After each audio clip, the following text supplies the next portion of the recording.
Dan mulai pada bulan ini, kita akan banyak berbicara tentang pemikiran. Karena kita mau perbaharui pemikiran kita.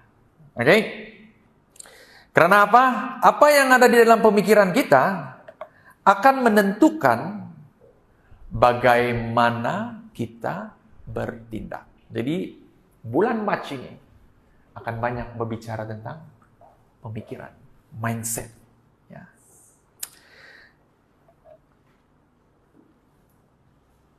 Saya bagi satu ilustrasi untuk kita. Seorang lelaki mau mengubah hidupnya dengan mula mengamalkan gaya hidup sehat.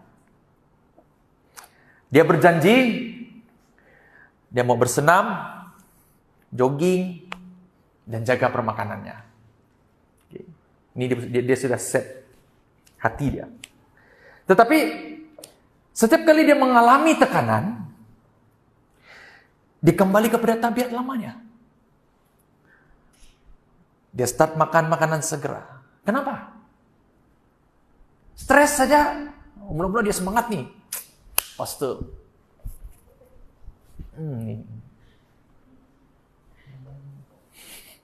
Sana dia punya hati tuh. Dia sudah imagine. Saya mesti pakai baju size M. XS.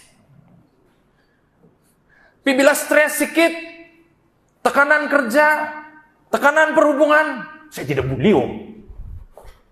Mulailah dia balik. Saya mau makan ini. Kalau saya stres, pasti saya mesti makan. Dia balik. Dia makan. Jadi perkara yang sama berlaku di dalam kehidupan rohani kita. Di mana kita mungkin berkata, kita ingin hidup untuk Tuhan. Tetapi jika pola pemikiran kita masih duniawi, kita akan sentiasa kembali kepada kebiasaan lama kita. Jemaat di Filipi menghadapi masalah yang sama, saudara. Jadi Paulus melihat bahwa ada persaingan, keegoan, dan sikap penting diri dalam gereja mereka. Oleh itu dia menulis Filipi pasal 2 hingga ayat pertama hingga yang 11 untuk mengubah cara mereka berpikir. Nah, hari ini kita akan belajar bagaimana firman Tuhan boleh mengubah pola pemikiran kita daripada duniawi ke ilahi. Ya, transformasi pikiran. Ya.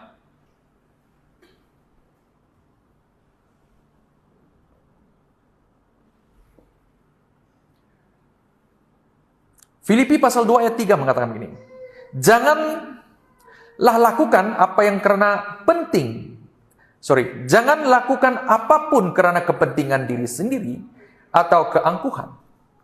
Dalam kerendahan hati, biarlah setiap orang menganggap yang lain lebih tinggi daripadanya.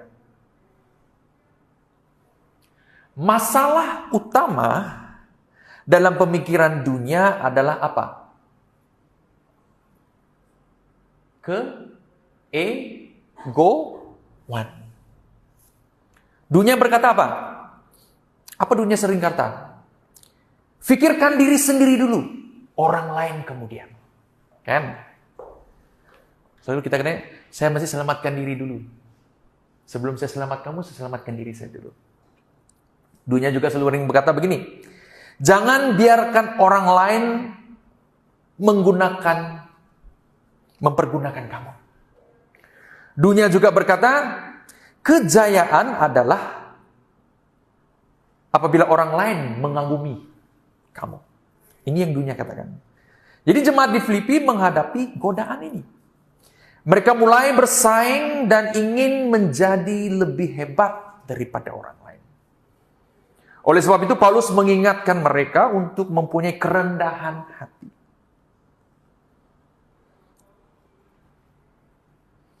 Pernahkah kita melihat seorang yang menunjuk-nunjuk di media sosial? Ataupun yang kamu terasa di hati menunjuk-nunjuk? Setiap hari dia memuat naik, upload pencapaiannya seolah-olah berkata, lihatlah aku lebih berjaya daripada kamu. Tetapi saya beritahu dengan kita, ini bukan hanya berlaku di media sosial. Kadang-kala kita juga secara tidak sadar berpikir seperti ini. Di tempat kerja, kita mau lebih dihormati daripada rekan kerja. Dalam keluarga, kita mau pandangan kita sentiasa diterima. Di gereja, ataupun dalam pelayanan, kita mau dilihat sebagai yang paling rohani.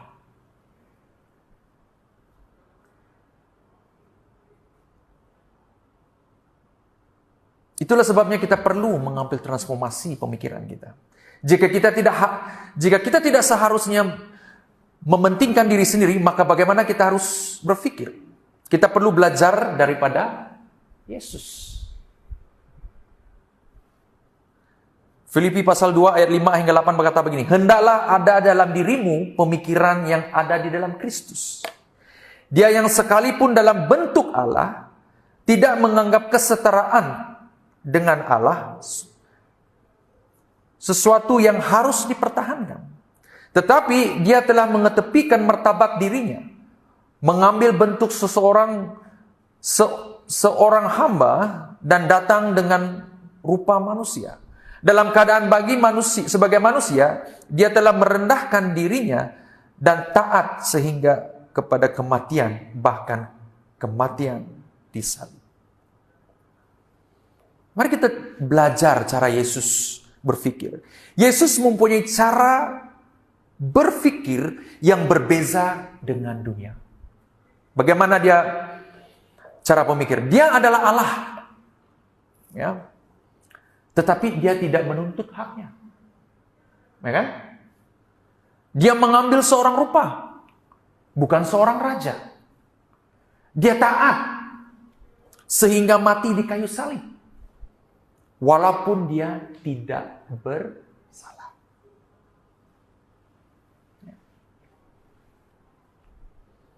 Bayangkan seorang CEO, bos kamu. Biasanya dia duduk di pejabat, kan, di office. Saya tidak tahu bos kamu lah. Bayangkan saja bos kamu nih yang memang bos yang paling tinggi. Dan suatu hari dia tinggalkan pejabatnya, ditinggalkan semua. Dia memakai pakaian seperti kamu juga. Dan bersama-sama. Kenapa muka kamu macam, takkanlah pastor. Bayangkan, saya suruh kamu bayangkan. Ya, dia turun dengan kamu, bersama-sama dengan kamu, bekerja. Saya percaya semua orang terkejut kan? Mesti ya, yang terkejut. Ya. Karena bukan sesuatu yang biasa dilakukan oleh seorang pemimpin. Tetapi Yesus melakukannya. Sesuatu yang jauh lebih besar, saudara. Dia bukan sekadar turun ke dunia, dia mengorbankan dirinya untuk kita. Dan dia berkata, ikutlah aku. Ya. Jika kita adalah pengikut Kristus, maka kita dipanggil untuk mengamalkan pemikirannya dalam hidup kita. Ketika saya mengikuti cara Tuhan Yesus, saudara. Actually, this is my first time menyuci kaki orang. Selain daripada cuci kaki anak saya dan saya sendiri. Maksudnya secara pengalaman yang luar biasa untuk saya. Saya boleh berpikir, saya pastor, Bang.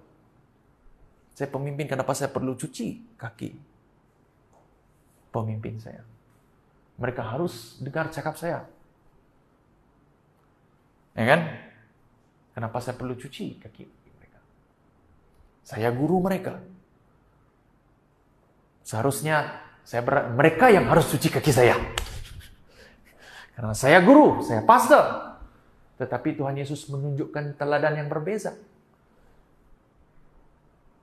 Bagaimana kita lihat Tuhan Yesus mencuci kaki muridnya. I don't know, kamu boleh tanya pemimpin-pemimpin yang telah saya cuci kaki mereka, apa yang mereka rasa. Dan saya percaya mereka juga mempunyai pengalaman yang berbeza. Saya sebagai seorang pastor mencuci kaki, karena this is my first time actually melakukan ini.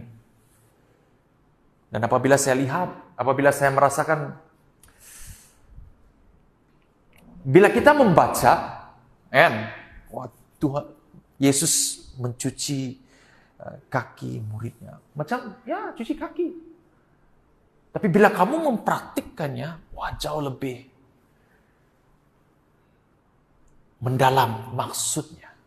Ini menunjukkan bagaimana kita meletakkan, merendahkan diri kita.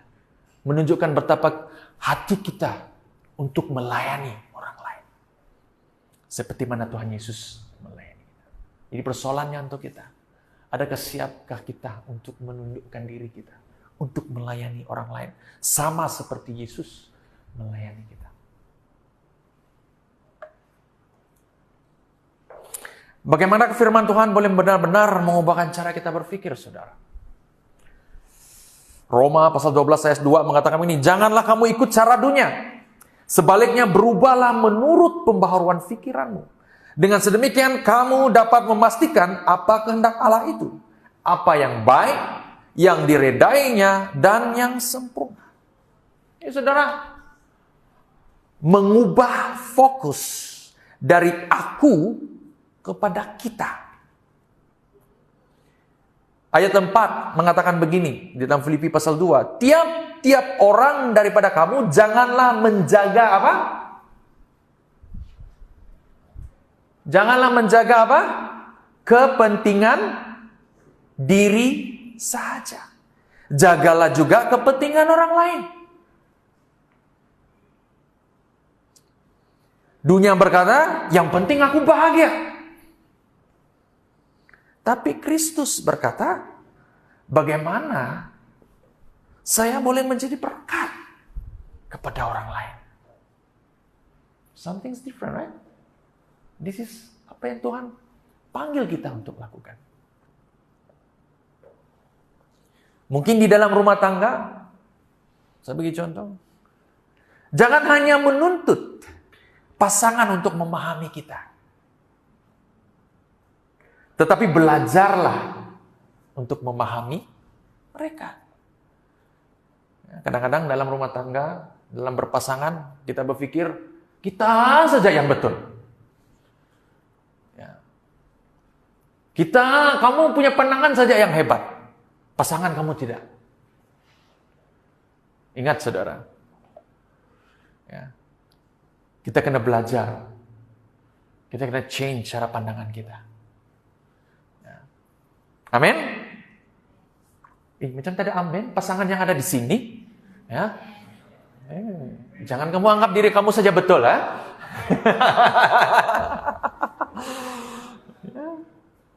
Di tempat kerja mungkin jangan hanya mengejar naik pangkat, tetapi mulailah membantu rekan sekerja Anda. Ya kan? Kadang-kadang di tempat kerja ini, ya, karena mau up, tidak dipeduli orang lain. Bahkan ada yang sanggup mengkhianati, gosip pasal orang lain supaya dia dapat up. Be careful, jangan jadi orang seperti itu. Di gereja, jangan hanya hadir untuk menerima. Tapi mulailah memberi dan melayani. Amin. Halo? Yang belum melayani dan memberi. Ya. Saya bukan berkata beri dengan uang. Ya. Bagaimana kamu memberi hati untuk melayani orang lain? Biasa orang serve kamu. Nah, minum. Mulailah apa? Kamu yang serve orang lain pula. Belajar taat walaupun tidak selesa. Saudara, Yesus itu taat hingga mati di kayu salib. Kadang-kala Tuhan panggil kita untuk taat dalam perkara yang sukar. Yang pertama apa? Mengampuni orang yang menyakitkan kita. Tetap jujur, walaupun ada peluang untuk menipu. Mengutamakan Tuhan dalam setiap aspek kehidupan. Saya mau ceritakan pengalaman saya dalam minggu lepas. Dalam minggu ini. Terus terang saya katakan, dalam minggu ini, dalam saya pergi berlari, seperti yang kamu tahu, ya. Pagi tadi, saya sangat malas. Malas betul, Andy.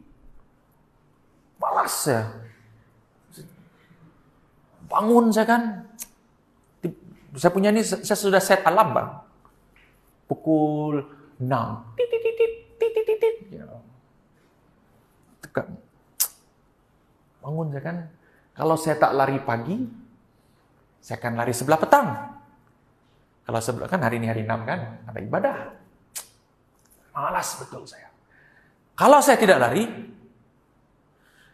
ya semalam saya sudah mukbang nasi lemak 2 paket. Dan saya akan rasa bersalah. 2 paket dong. Ya, istri saya tidak habis makan. Jadi saya makan. Anak saya tak makan lagi, saya makan. Jadi saya rasa macam mana ya. Tetapi saya punya activity, kalau ikut saya punya jam ataupun ikut saya punya phone, hari ini saya mesti lari.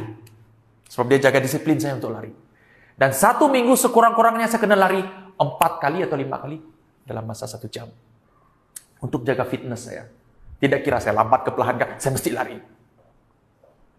Tidak kira 5 km ke berapa km ke, saya mesti lari. Sebab saya mau jaga saya punya fitness. Malas. Mau marah. Sedang sampai saya berpikir, Bang, siapa juga yang set nih, Siapa juga yang buat peraturan nih, Bang? Sambil saya lari. Tapi saya membuat keputusan untuk bangun dan lari. Saya buat keputusan. Ikut hati, tidur. Istri saya tidur. Saya pun. Kau bayangkan, kalau bujangan tak apa, tak ada orang kau tengok di apa? Kau bangun saja tak ada orang kan? Terus itu. Ini istri kau sedang baring dalam aircon lagi. Semalam panas. Hari ini panas, Kau tengok. Tapi bangun. Karena saya buat keputusan untuk lari. Masa saya lari selesa? Tidak. Saya warm up. Sengaja perlahan. Saya tengok jam pun, mau pukul 7 sudah. Makinlah hati saya macam mau tarik. Tapi saya sudah pakai kasut. Sebab saya lari di sekitar rumah saya saja. Saya buat keputusan untuk lari. Saya start dengan very slow. Yang macam jalan kaki pun boleh kejar tuh. Saya lari. Kilometer pertama, 8 menit. Pelan kan? Tidak, pas itu macam laju. Pelan, bagi saya pelan. Saya biasa buat 6,5. 8. Macam tu, ya. Tapi saya sudah buat keputusan. Saya mau kamu tengok saya punya apa yang saya coba cakap. Saya buat keputusan. Saya lari. Malas. Marah. Ya. Geram. Saya geram. Kenapa saya buat begini? Saya cakap. Tapi masih lari. Karena saya sudah buat keputusan. Pergi kilometer kedua. Kilometer ketiga. Kilometer keempat. Saya makin ringan. Hati saya mulai senang. Karena apa? Saya rasa peluk sudah keluar. Berbeza dengan rasa yang kilometer pertama. Berbeza dengan rasa sebelum saya buat keputusan. Ringan. Makin lama makin laju. Sampai sudah kilometer 7, 8. Hari ini saya buat 6K easy. Lepas tu saya pecut. Dalam middle tu saya pecut. Pecut rehat. Wah, makin keluar peluk. Makin jauh saya lari. Sampai saya habis 9 km hari ini. balik saya dekat rumah, puji Tuhan. Saya relax. Lepas tuh ada orang bawa pergi makan kolomi. Makin saya senang hati. Si bangun anak saya, ada orang mau belanja kita kolomi hari ini. Pergi. Makan. Sudah lari, apalagi makan. Tidak rasa bersalah. Apa yang saya coba mau katakan di sini?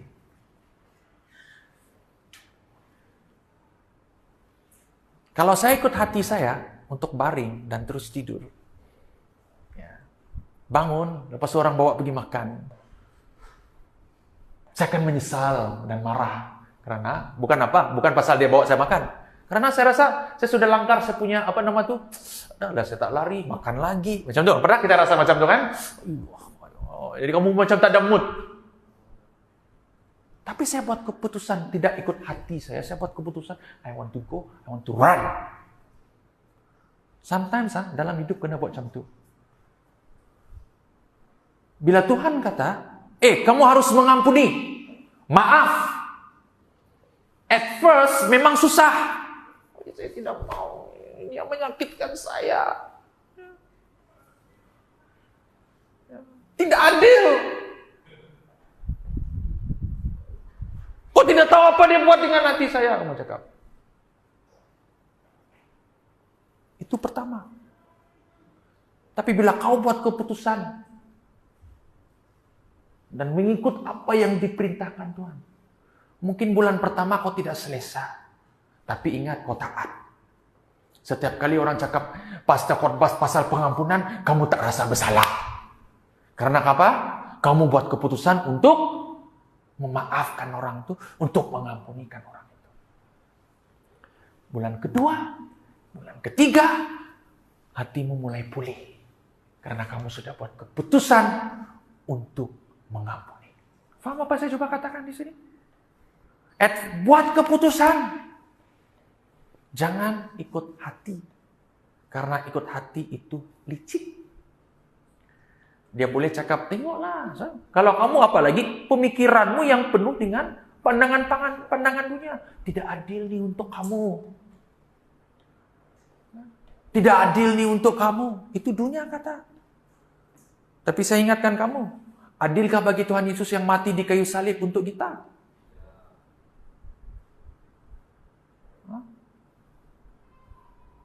Jangan lihat pandangan dunia. Jangan lihat manusia-manusia di sekeliling kamu. Orang-orang pandangan status-status sekarang ini. Apalagi status-status yang kecewa. Balik lagi tengok firman Tuhan. Tuhan Yesus yang tidak bersalah mengampuni kita, saudara kita. Yang mengambil tempat kita. Yang Tuhan Yesus yang tidak berdosa mengambil tempat kita, mati bagi dosa kita. Apakah kita ini saja yang setakat tersakiti hanya oleh yang sebenarnya juga tidak jelas dalam hidup kita?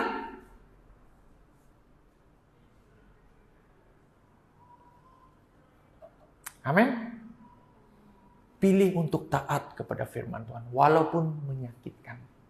Karena saya beritahu kamu, selepas itu, kamu akan menikmati anugerah Tuhan. Mungkin sekarang kan, sebenarnya pengampunan, bila buat keputusan untuk pengampunan ini, bukan untuk orang yang kamu ampuni sebenarnya, tapi lebih untuk diri kamu sendiri. Kecuali kamu mau tinggal di dalam circle dengan kepahitan, dengan tangisan, dan it's okay lah. Kamu mau menikmati itu ya silakan. Saya tidak.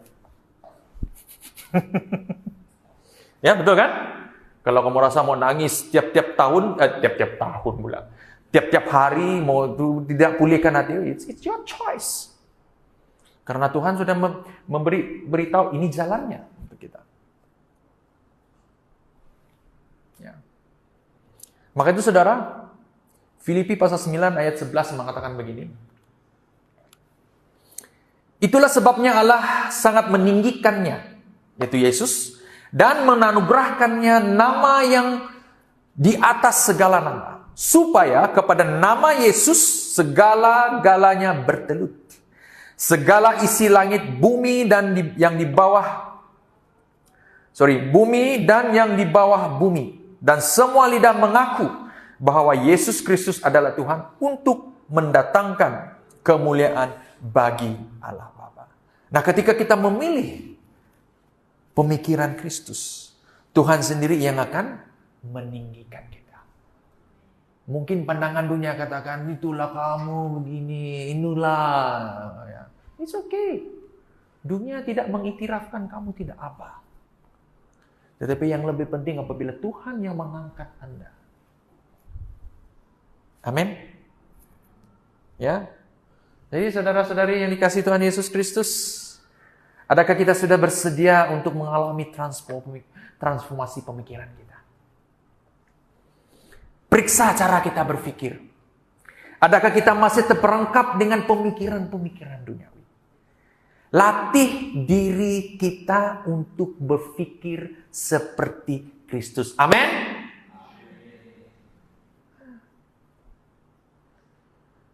Mula melihat orang lain dengan kasih. Walaupun pada awalnya kamu sangat bencinya. Buat keputusan. Saya sangat mengasihi engkau. Bukan karena siapa engkau, tetapi siapa Tuhan yang menjadi pemulih pendamai dalam hidup saya. I know it's not easy. Bukan sesuatu hal yang mudah. Tetapi Tuhan sudah tunjukkan jalannya untuk kita. Pilih untuk taat walaupun sukar. Karena ketaatan senantiasa membawa kemuliaan. Hati yang diperbaharui mesti disertai dengan pemikiran yang diperbaharui. Dan apabila pemikiran kita berubah, kehidupan kita juga akan berubah. Ingat, sini walaupun ubah, ini tak berubah.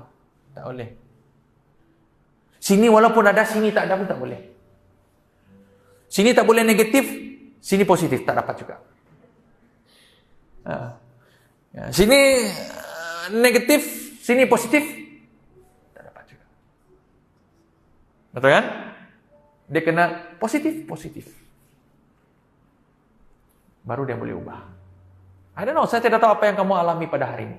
Saya percaya banyak orang pada hari-hari ini, apalagi melalui tema pembaruan hati, pembaruan pikiran, mau kamu pun dalam perhubungan keluarga, anak, perhubungan percintaan kamu, hadapi proses ini dengan kekuatan daripada Tuhan. Ingat, pembaruan ya di dalam kehidupan ini ada banyak perkara yang perlu bulan ini hati dan pikiran kita. Ya. Jangan cepat, wah ini sudah habislah saya. Inilah saya, inilah dia. Tidak, saudara. Ya, masih tebal buku kamu, apalagi kamu yang muda. Ya, buku masih tebal, ya. Masih banyak halaman-halaman kosong.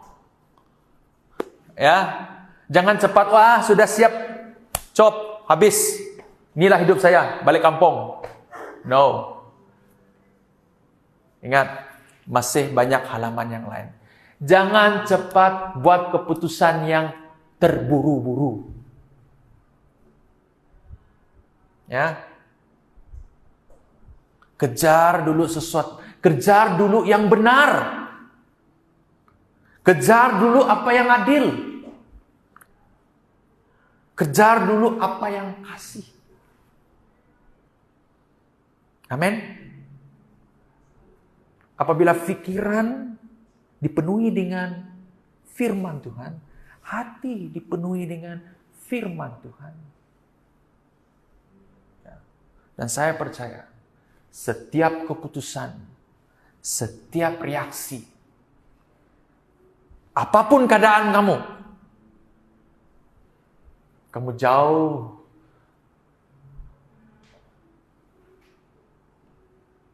lebih kuat daripada apa yang kamu bandingkan sebelumnya. It's okay untuk hari ini, ataupun sebelum ini, kamu sakit. Tak apa. Mungkin it's the first start, it's okay. Ya. Belajar dari kesilapan kita. Ya. Jangan cepat menuduh, menyalahkan diri kamu. Habislah saya, inilah kesilapan saya, bye-bye. No, don't stop there. Itu cara iblis menarik kamu kembali kepada kehidupan lama kamu. Dan iblis sedang berlegar-legar, sedang melihat kamu. Cepatlah Edmund, balik lagi. Cepatlah, balik lagi. Janganlah bertobat, walaupun kamu bertobat, balik lagi.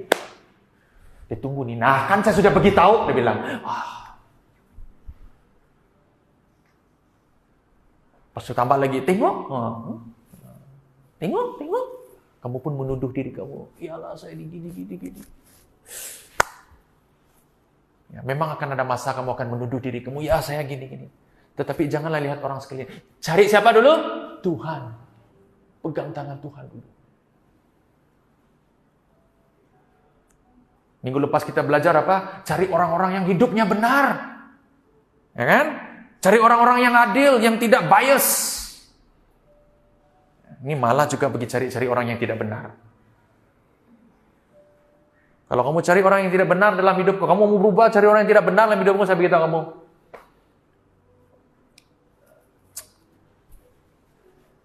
You know, I know. Kamu akan end up di mana? Saya banyak melihat. Saya ada teman-teman yang begitu. Awalnya, kuat. Kena sikit. Baru saja kena jentik sini. Bye-bye sudah.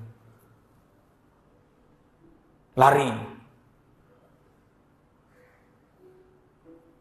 Ingat, Tuhan itu tidak akan mengizinkan sesuatu yang tidak akan mengizinkan kita sesuatu masalah itu jauh lebih daripada kemampuan kita untuk kita atasi. Betul kan? Ya. Karena Tuhan izinkan proses ini, Dia tahu kamu boleh. Bukan karena siapa diri kamu, tapi siapa Tuhan kamu. Kadang-kadang proses tekanan di dalam hidup, di dalam jiwa ini, supaya kamu datang lebih dekat daripada Tuhan lagi. Tekanan-tekanan, dia mau tengok. Oke, kamu worship saya. Oke, kamu nangis. Oke, kamu doa. Oke, kamu rajin cell group. Oke. Izinkan masalah ini datang. Adakah kamu masih menangis, angkat tangan, atau keluar? Atau lari? Saya tidak suka orang gereja. Saya tidak suka sudah nih. Sembayang-sembayang ini tidak mau saya. Kamu bilang gitu? Orang gereja sama saja. Apalagi pastor dia tuh. Sama. Menyalahkan keadaan, menyalahkan orang. Padahal itu salah sendiri. I'm telling you. Itu cara iblis. Mau menjatuhkan diri kamu sendiri. Maka itu saya cakap. Pikir cara Tuhan berpikir. Saya beritahu kamu, apabila kamu start membuat keputusan mengikut cara pikir Kristus, ya Tuhan akan buka, lihat balik. Tengok. Baru kamu dapat lihat the bigger pictures. Amen, church? Ya. I know it's not very easy. Bukan sesuatu yang mudah. Tetapi buat keputusan dulu. Ada satu, itu, when you make decision, the heart will follow.